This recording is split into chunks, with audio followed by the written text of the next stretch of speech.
Assim, agora vem a paulada. Ô, Gênio, essa casa tá por 2.000. Eu vi muita gente nos comentários confusa porque não está convertendo para comparar com a realidade aqui no Brasil. Mas me diz uma coisa, quando você vai construir uma casa, um apartamento, alguma coisa desse gênero, quando sobe o preço do dólar, não sobe o preço da gasolina, do cimento, do tijolo, do ferro, do aço, do alumínio, de absolutamente tudo que envolve a construção daquela casa, aquele apartamento?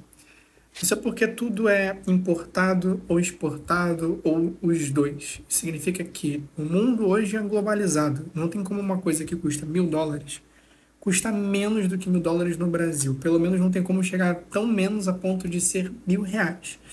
Não dá, é impossível, porque seria muito mais vantagem vender só lá pro exterior, onde é US$ 1.000 e nunca seria vendido aqui por R$ 1.000. Não dá.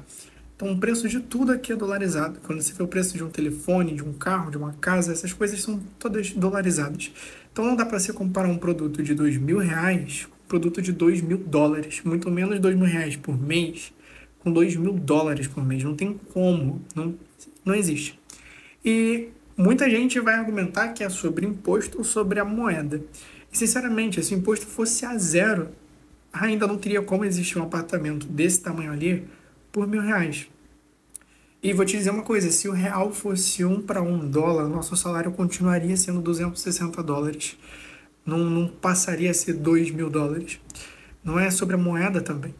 É sobre como que a mão de obra é valorizada na América do Sul no geral. No Brasil, a mão de obra é muito desvalorizada.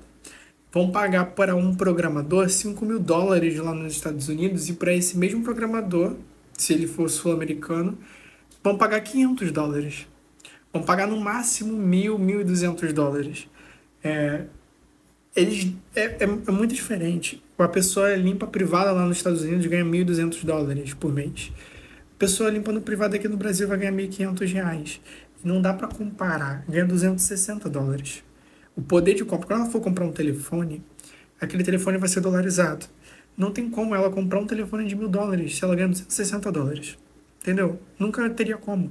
Mas tem moeda muito mais desvalorizada do que o real. Por exemplo, o ien do Japão, eles ganham US$ 300 mil ienes de salário, que dá mais ou menos US$ 2.000.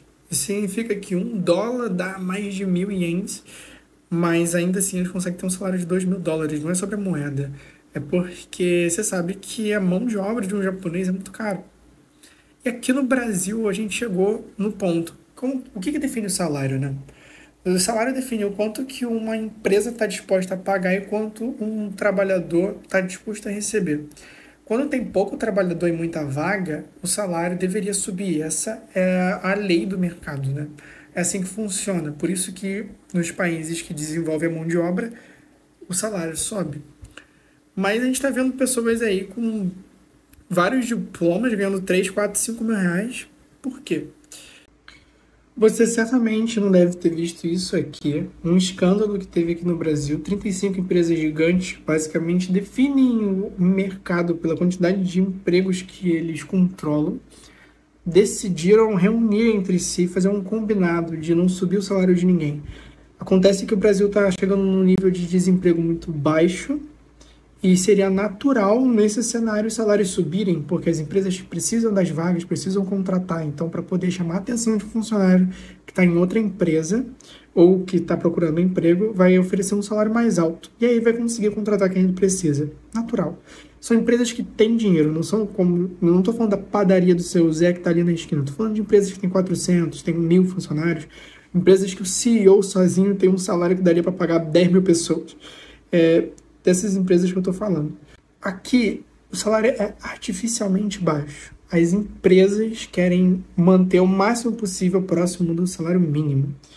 E é uma coisa que não acontece em todos os países. Um país onde isso não é tão forte, o poder de compra é melhor porque o salário é maior. Mas isso não tem a ver só com a moeda, não tem a ver com os impostos. Isso tem a ver com as pessoas que fornecem emprego e como elas manipulam o mercado.